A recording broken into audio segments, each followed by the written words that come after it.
education টিকে Assam channel সকলোকে স্বাগতম জনাইছোঁ আৰু এইটো ভিডিঅ' বহুত ইম্পৰ্টেণ্ট ভিডিঅ' হয় ৰিক্ৰুটমেণ্ট ৰিলেটেড কাৰণ আমাৰ যিহেতু নতুনকৈ আকৌ ৰিক্ৰুটমেণ্ট হ'ব আমাৰ ৰাজ্যত এতিয়া ছাবজেক্ট টিচাৰৰ অভাৱ হৈ আছে আৰু ছাবজেক্ট টিচাৰৰ যিখিনি বিষয়ভিত্তিক শিক্ষক সেইখিনি নিযুক্তি হ'ব এই চলিত বৰ্ষতে মানে 2024 বৰ্ষতে তেওঁলোকৰ মানে এডভাৰটাইজমেণ্টখন প্ৰকাশ পাব বিজ্ঞাপনখন আৰু 2025ত যিহেতু আমাৰ গোটেইবোৰ ৰিক্ৰুটমেণ্ট যিমানবোৰ খালী হৈছে ADREৰ পৰা আদি কৰি পুলিচৰ পৰা আদি কৰি আমাৰ শিক্ষক নিযুক্তিৰ যিখিনি LP UP মেৰিট লিষ্ট এতিয়ালৈকে প্ৰকাশ পোৱা নাই এইখিনি এই আটাইবোৰ লগ কৰি কিনে 2025ত যিহেতু এপইণ্টমেণ্টটো দিব গতিকে এই বছৰতে যিমানখিনি পোষ্ট ওলাব লাগে সেইখিনি পোষ্ট ওলাব এপ্লাইও চলিব কিন্তু এপইণ্টমেণ্টটো কিন্তু 2025তে দিব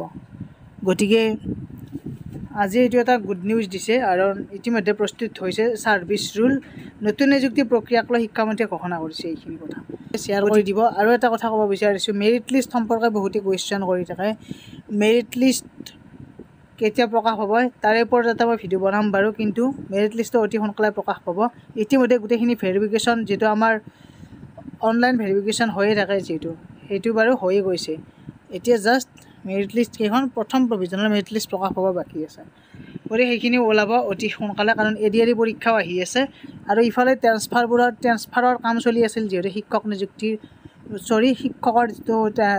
মানে ট্ৰেন্সফাৰ আৰু লগতে ৰেচনেলাইজেশ্যনৰ কাম চলি আছে গতিকে বিভিন্ন কাম চলি আছে শিক্ষা বিভাগত